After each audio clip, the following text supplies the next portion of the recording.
le but de renforcer la communication entre son service et les acteurs locaux chargés des finances et des collectivités de la région, le directeur régional du contrôle financier de Koulikoro a entamé une initiative innovante depuis un moment. Il s'agit d'abord de partager avec les délégués locaux l'ensemble des difficultés que j'ai pu enregistrer à travers ma petite expérience. J'ai constaté un ensemble de difficultés dans la gestion des collectivités territoriales. Sur la base de ces difficultés, j'ai émis un certain nombre de lettres pour tenter de corriger les difficultés par rapport aux éléments qui sont appropriés conformément à la réglementation. Donc c'est dans ce sens que je me suis dit qu'il ne suffit pas peut-être de se limiter aux écrits. Il faut peut-être aller sur le terrain et profiter de cette occasion pour vérifier les conditions dans lesquelles travaillent les agents de la Direction nationale du contrôle financier au niveau cercle et au niveau commune. Cette démarche initiée dans la région de Ségou qui a donné des résultats appréciables mérite d'être appliquée à la région de Koulikoro dans la même vision. Et dans les nouvelles missions de la Direction nationale du contrôle financier à travers la transposition des directives par rapport aux finances publiques, il est ajouté aux missions des collectivités territoriales ce qu'on appelle l'appui conseil, plus particulièrement au niveau des collectivités territoriales. L'appui conseil, c'est une gestion inclusive, participative, appuyer les collectivités techniquement qui sont dans les difficultés en matière de formation, les accompagner, les expliquer, les aider à faire l'élaboration des documents budgétaires et les accompagner dans les processus de l'exécution, instaurer un dialogue permanent. L'étape de Kangaba révèle d'une grande importance pour la direction du contrôle financier de Koulikoro. Elle est la capitalisation d'expériences acquises au cours des précédentes missions organisées dans d'autres localités de la région. Les discussions ont porté sur des sujets significatifs pour la gestion des finances, notamment entre les services techniques et les collectivités. La première difficulté que nous avons rencontrée, c'est par rapport aux régies. Nous avons constaté que dans l'ensemble des collectivités de la région, les régies, il y a deux problèmes. Le premier problème, nous rencontrons ce qu'on appelle les régisseurs des faits. Les régisseurs des faits, ce sont des personnes qu'on a désignées pour leur dire qu'ils sont régisseurs et ils exercent la fonction de régisseur sans qu'il y ait préalablement ni l'arrêté de nomination, de création d'abord de la régie, à plus forte raison l'arrêté de nomination du régisseur. Le deuxième problème qu'on a rencontré avec les collectivités territoriales, que ce soit dans les deux régions, ça c'est le report.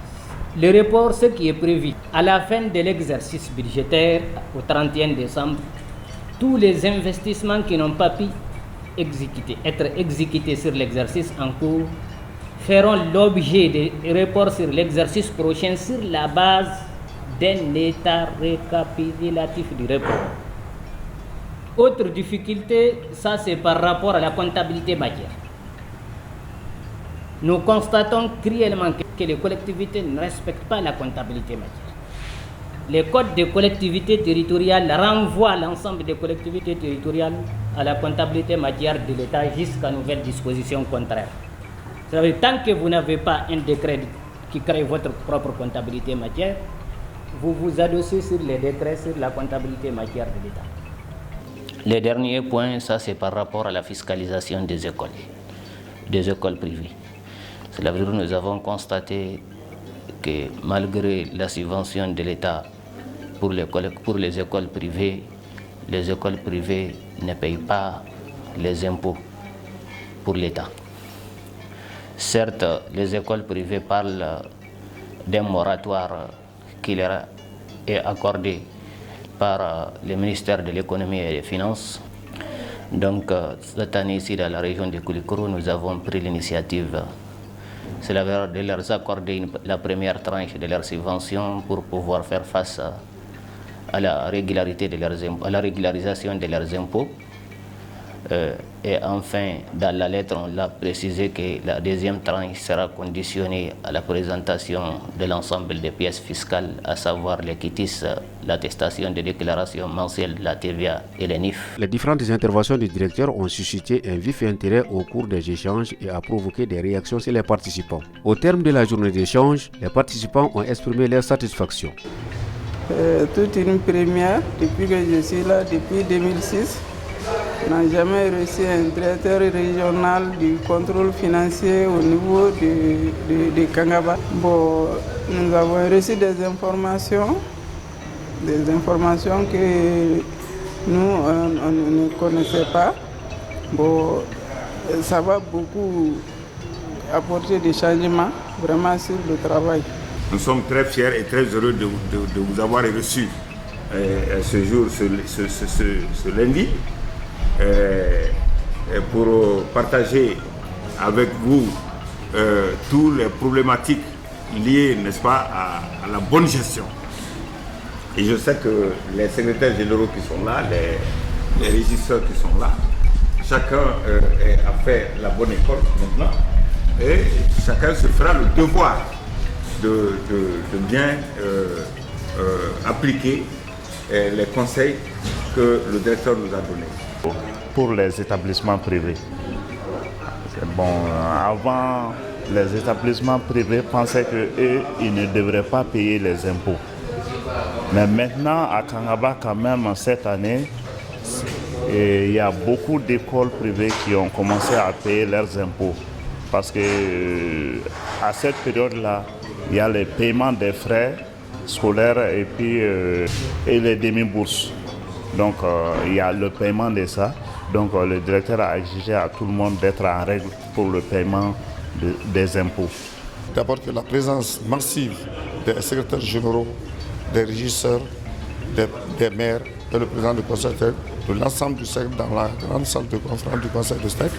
Et il nous a fait un exposé par rapport aux difficultés, par rapport aux solutions et par rapport aux changements dans le cadre de la fiscalité et aussi dans nos comportements et que également l'application de certaines nouvelles décisions. Les gens en sont sortis vraiment très outillés par rapport à beaucoup de choses, par rapport aux dépenses publiques, surtout l'intervention qu'il a fait par rapport à la fiscalité concernant les lycées publics et puis le paiement des impôts par les lycées publics ainsi que comment on appelle le poste de comptabilité matière qui fait vraiment un défaut au niveau des différentes mairies et surtout par rapport à la réception, les présidents des commissions qui sont actuellement dirigés généralement par les élus mêmes. Il nous a fait connaître ce matin des choses que nous ignorons, comme par exemple la sincérité dans le travail, l'état qu'il a eu à rencontrer au cours de ces différentes réunions qu'il a eu dans d'autres localités. Et ce que nous pouvons dire que nous avons compris et nous donnons assurance au directeur régional de Koulikoro que nous allons tout faire pour changer de comportement, évoluer dans ce sens-là. Et vraiment nous sommes très satisfaits de l'appui conseil. Les recommandations ont été également formulées pour la bonne marche du circuit financier et surtout pour la consolidation des liens de collaboration entre les services techniques et les collectivités. Maintenant, notre sollicitation était que l'État nous donne en 2023 que ça a une année de formation au niveau de toutes les collectivités sur l'ensemble du territoire du Mali et l'exécution de ce budget croisé, que cela démarre en 2024. Le directeur il a évoqué le problème de paiement des cautions et la prestation de serment des richeurs.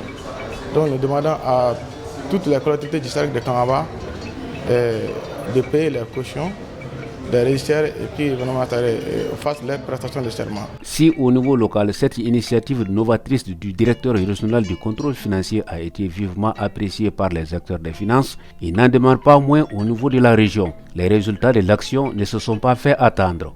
Et la lettre a eu un impact positif et très salutaire dans le cadre de la mobilisation des recettes de la région.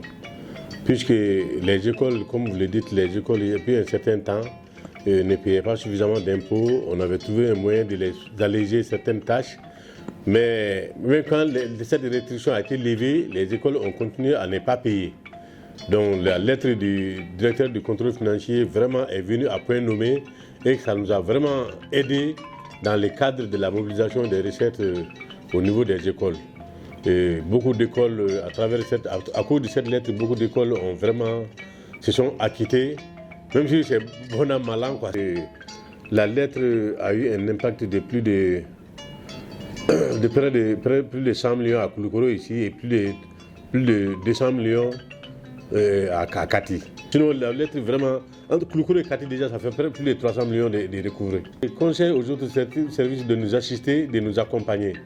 Et les directeurs du contrôle financier, très franchement, j'ai même décidé, après les 31, j'ai fait la situation totale de ce que la lettre a eu comme impact positif sur la situation des recettes.